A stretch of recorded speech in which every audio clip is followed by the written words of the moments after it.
பிரதமர் மோடி டெல்லியில அவர் வீட்டுக்கு ஒரு கிரிக்கெட் அணியை கூப்பிட்டு பாராட்டியிருக்காரு. எந்த கிரிக்கெட் அணினா, சமீபத்துல இந்த பார்வை மாற்றுத்திறனாளிகளுக்கான T20 வேர்ல்ட் கப் கிரிக்கெட் போட்டி நடந்தது. அதுல நேபாள வீழ்த்தி கப்பை வந்து ஜெயிச்சிருந்தாங்க நம்ம இந்திய மகளிர் அணி.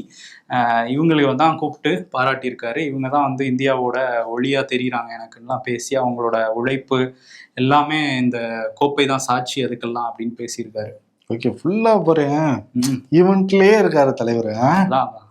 ஹாப்பனிங்காவே இருப்பாரு எப்பயுமே. நம்ம இப்ப கூட போன வாரம் பார்த்தோம், ராமர் கோயில் போய் கொடியெல்லாம் வந்து ஏத்திருந்தாரு. ஆமா, அந்த கொடி வந்து அவரும் மோகன் பகவத்தும் இங்க இருந்து ஒரு இதை திருப்பிட்டு இருந்தாங்க. பரவாயில்லையே, திருப்ப ஏறுதேன்னு பார்த்தா டிஜிட்டல் இந்தியால நீ நினைச்சிருக்க கனெக்ஷன் இருக்கு, ப்ளூடூத் கனெக்ஷன் இருக்கு அந்த ஒயருக்கும் இந்த இதுக்கும். என்னமோ ஒண்ணு பண்ணிட்டு இருக்காரு ஜி அப்படின்னு நினைச்சா, பின்னாடி இருந்து இந்திய ராணுவ வீரர்கள் தான் அதை பிடிச்சி ஏத்தி விடுறாங்க.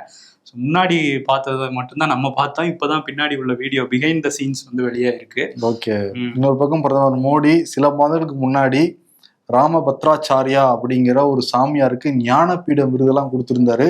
நல்லா ஞானமா பேசுவாருங்கிறதுக்காக. ஓகே, இப்ப ஒரு ஞானமான கருத்தை சொல்லி மாட்டிக்கிட்டாரு.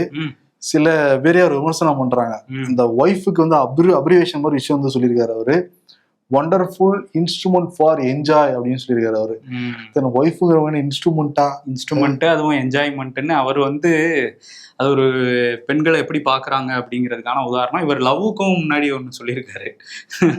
லேக் ஆஃப் டியர்ஸ் எல்லுக்கு, ஓக்கு வந்து ஓஷன் ஆஃப் சாரோ, வீக்கு வேலி ஆஃப் டெத்து, எண்டு ஈக்கு வந்து எண்ட் ஆஃப் லைஃப். இதை நான் ஏத்துக்கிறேன்.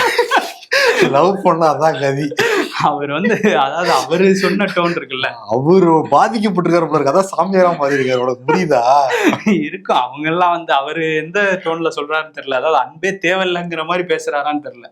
லவ்னா அந்த லவ் மட்டும் சொல்றாரா, இல்ல இவங்க இந்த ஹேட் ஸ்பீச் மாதிரி ஒன்ன கொண்டு வந்து அதுக்கு முன்னாடி வைக்கிறாராங்கிறது தெரியல. பட் அவர் பேசுறதெல்லாம் சர்ச்சையா மாதிரி சோசியல் மீடியால நல்லா வந்து வாங்கி கட்டிட்டு இருக்காரு ராமபத்ராச்சாரியா. ஓகே.